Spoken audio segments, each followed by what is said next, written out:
삼성전자 한 분기 57조, SK하이닉스 미국 증시 상장. 같은 반도체인데 완전히 다른 길을 걷고 있어. 둘 다 잘 나간다고? 겉으로는 그래 보이지. 근데 돈의 흐름을 따라가 보면 하나는 역대급 실적으로 정면 돌파를 택했고 다른 하나는 아예 판을 미국으로 옮기고 있어. 여기에 노조 파업, 이란 전쟁, 환율까지 겹치면 승자와 패자가 확 갈려. 이 영상 끝까지 따라오면 둘 중 지금 내 돈을 어디에 넣어야 하는지 기준이 잡힐 거야. 자, 그럼 숫자로 직접 붙여보자. 라운드 1은 실적 대결이야. 삼성전자가 오늘 1분기 잠정 실적을 발표했어. 매출 133조 원, 영업이익 57.2조 원. 한국 기업 역사상 분기 최대 영업이익이야. 단군 이래 새 역사를 쓴 거지. 이게 얼마나 미친 숫자냐면 삼성전자가 2025년 1년 내내 벌어들인 영업이익이 43.6조 원이야. 근데 2026년 1분기 석 달 만에 57.2조. 한 분기에 작년 1년치를 가볍게 넘어버린 거야.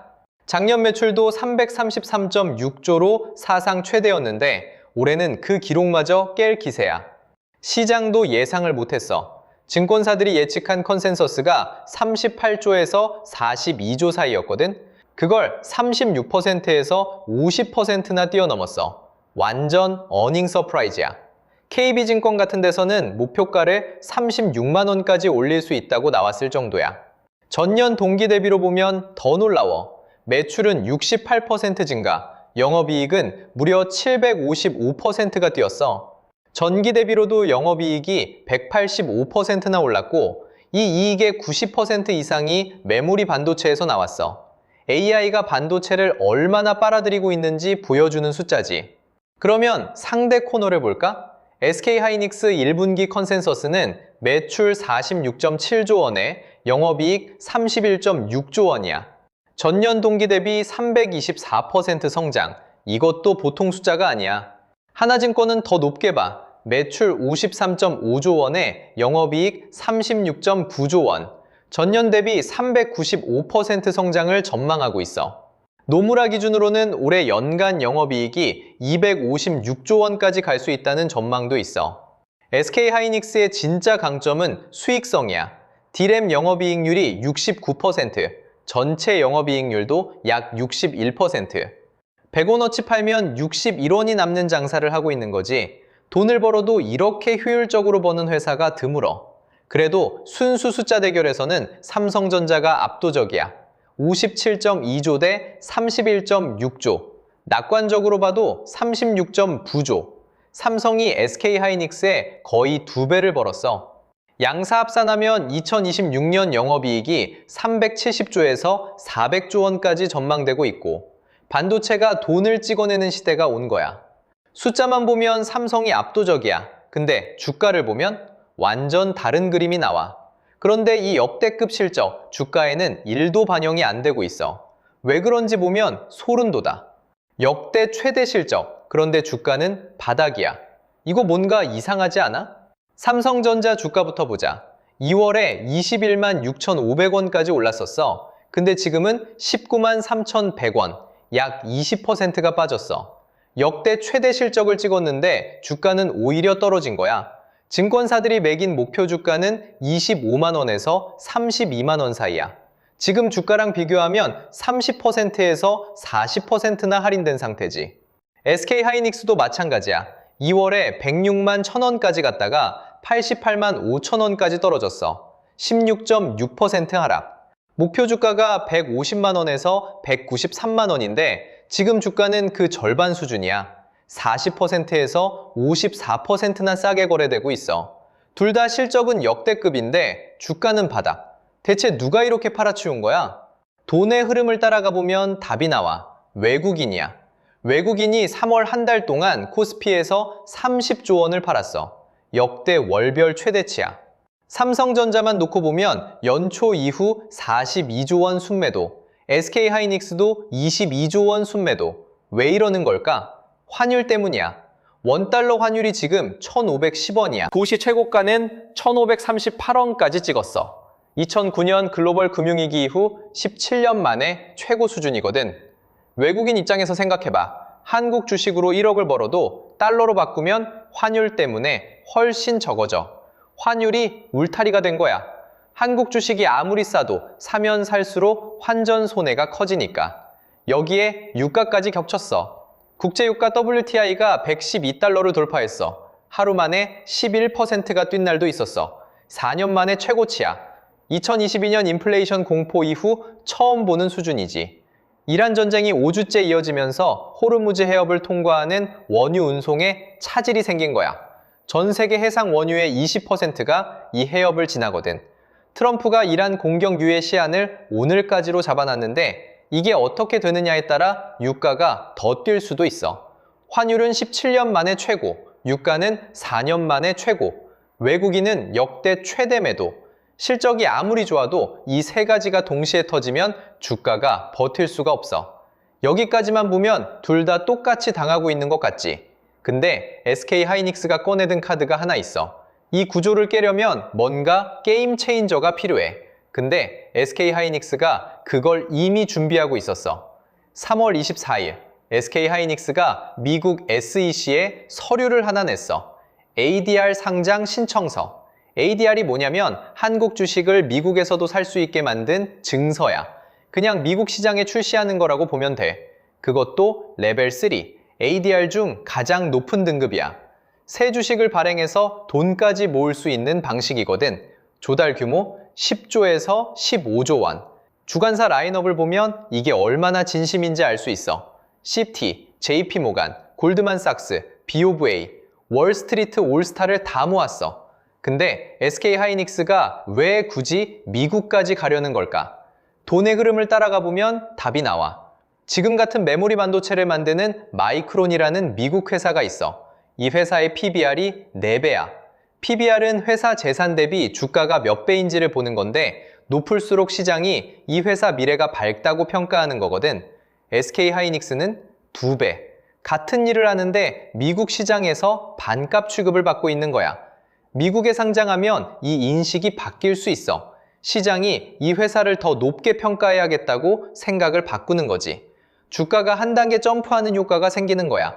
거기에 SK하이닉스의 무기가 하나 더 있어. AI가 데이터를 빠르게 처리하려면 필요한 초고속 메모리, HBM. 이 시장에서 SK하이닉스 점유율이 62%야. 앞으로 나올 HBM사에서는 70%까지 올라갈 거라는 전망도 나와. 미국에 가면 HBM 하면 SK하이닉스라는 브랜드가 확실하게 박히는 거지. 조달한 돈은 용인 반도체 클러스터 같은 AI 인프라에 쓸 계획이야.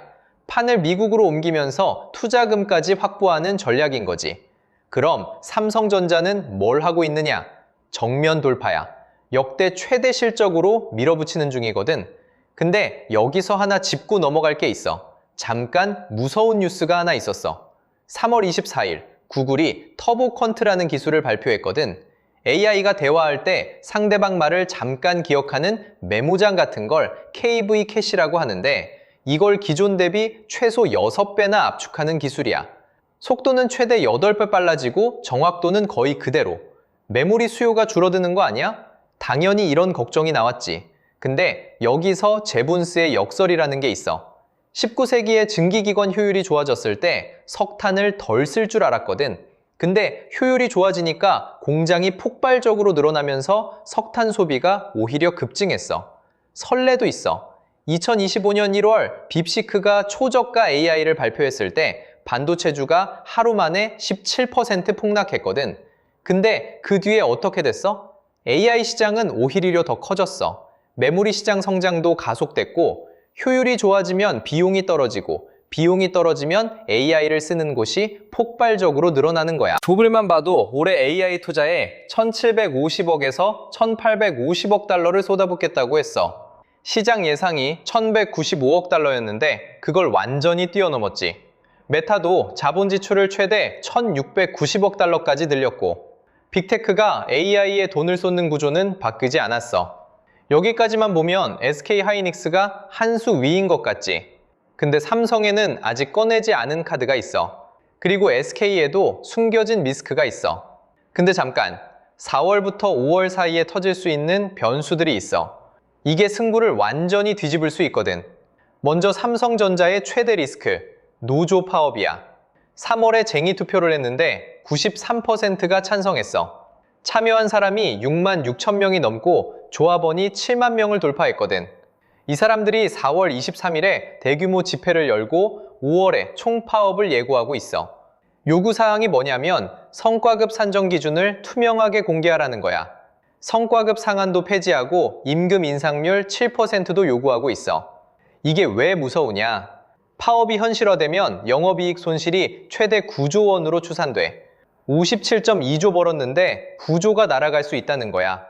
2024년 7월에 25일간 파업했던 거 기억나지? 그때 이후 약 2년 만에 다시 위기가 온 거야. 57.2조를 벌어놓고도 내부에서 발목을 잡힐 수 있는 거야. 이건 SK하이닉스에는 없는 리스크야. 삼성만의 약점이지. 그럼 SK하이닉스에는 리스크가 없느냐? 아니야. ADR 상장을 하면 새 주식을 발행하는 거잖아.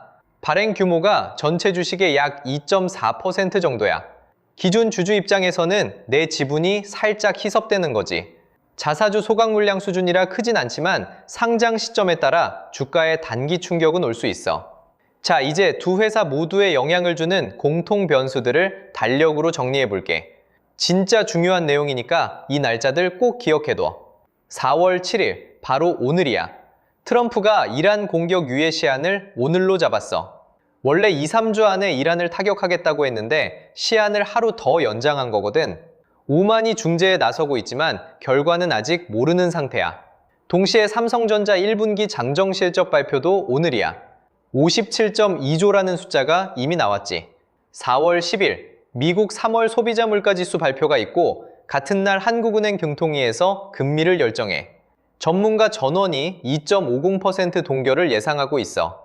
4월 21일 구글 알파벳 1분기 실적 발표야. 이게 왜 중요하냐면 구글이 AI에 얼마를 투자하는지가 나오거든. 구글이 올해 AI에 1,750억에서 1,850억 달러를 쓰겠다고 했잖아. 이게 실제로 집행되고 있는지 확인되는 날이야. 이게 곧 HBM 수요 시그널이지. 4월 29일에서 30일 미국 FOMC 금리 결정이 있고 SK하이닉스 실적 발표도 이때야. 4월의 마지막 승부처지. 이 변수들이 어떻게 조합되느냐에 따라 시나리오가 세 갈래로 갈려. 첫 번째, 이란이 휴전하고 환율이 안정되면 외국인이 다시 돌아와. 그럼 반등이야. 두 번째, 이란 전쟁이 장기화되고 환율이 지금 수준을 유지하면 박스권에 갇혀. 오르지도 내리지도 못하는 거지. 세 번째, 이게 최악인데 이란 전쟁이 확전되고 유가가 200달러까지 가면 추가 급락이야. 지금 WTI가 112달러인데 이란이 미국이 항복할 때까지 전쟁을 계속하겠다고 선언한 상태거든? 호르무즈 해협은 전 세계 원유 운송량의 약 20%가 지나가는 곳이야. 여기가 막히면 유가는 걷잡을 수 없이 올라가. 이 변수들을 다 감안했을 때 그래서 결론이 뭐냐고? 이제 판정을 내려볼게. 자, 4라운드까지 다 봤어. 이제 진짜 판정을 내릴 차례야. 4라운드 결과를 정리해볼게. 라운드 1, 실적 대결. 삼성전자 승이야. 57.2조 대 31.6조. 숫자로는 압도적이지. 라운드 2, 주가 대 실적 괴리. 이건 무승부야. 둘 다 외국인 매도와 환율이라는 외부 변수에 똑같이 당했어. 라운드 3, 전략 대결. SK하이닉스 승이야. ADR 미국 상장은 게임 체인저거든. 판 자체를 바꿔버리는 전략이야. 라운드 4, 리스크 대결. 삼성전자가 불리해. 노조 파업이라는 9조 원짜리 시한폭탄을 안고 있으니까. 그래서 진짜 사야 할 반도체주는 따로 있다. 의 답이 뭐냐? 단기 3개월 안에는 삼성전자가 유리할 수 있어. 57.2조 실적이 주가에 아직 반영이 안 됐거든. 목표 주가 대비 30에서 40% 할인 상태야. 실적 후 주가가 반응하면 단기 반등 여지가 크지. 중장기 6개월에서 1년은 SK하이닉스야. ADR 상장이 완료되면 미국 시장에서 재평가가 시작돼. HBM 점유율 62%에 HBM사 70% 전망까지. 미국 투자자들한테 직접 어필할 수 있는 구조가 만들어지는 거거든. 근데 이건 내 판단이고 결국 중요한 건 네가 어떤 기준으로 결정하느냐야. 기준을 하나 줄게. 이 네 가지만 계속 체크해. 첫째, 환율. 1510원이 내려가기 시작하면 외국인이 돌아온다는 신호야. 둘째, 유가. WTI 112달러. 이게 빠지면 이란 리스크가 줄어드는 거고 올라가면 위험해지는 거야. 셋째, 외국인 수급. 3월에 30조를 팔았어. 이 매도세가 멈추는 순간이 바닥 신호야. 넷째, 실적 발표 후 주가 반응. 이게 제일 중요해.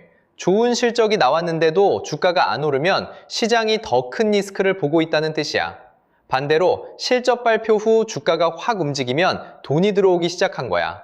결국 판단은 너 자신이 하는 거야. 근데 기준이 있는 사람은 흔들리지 않거든? 이 기준이 도움이 됐으면 구독 버튼 한번 눌러줘. 다음 영상에서 또 볼게.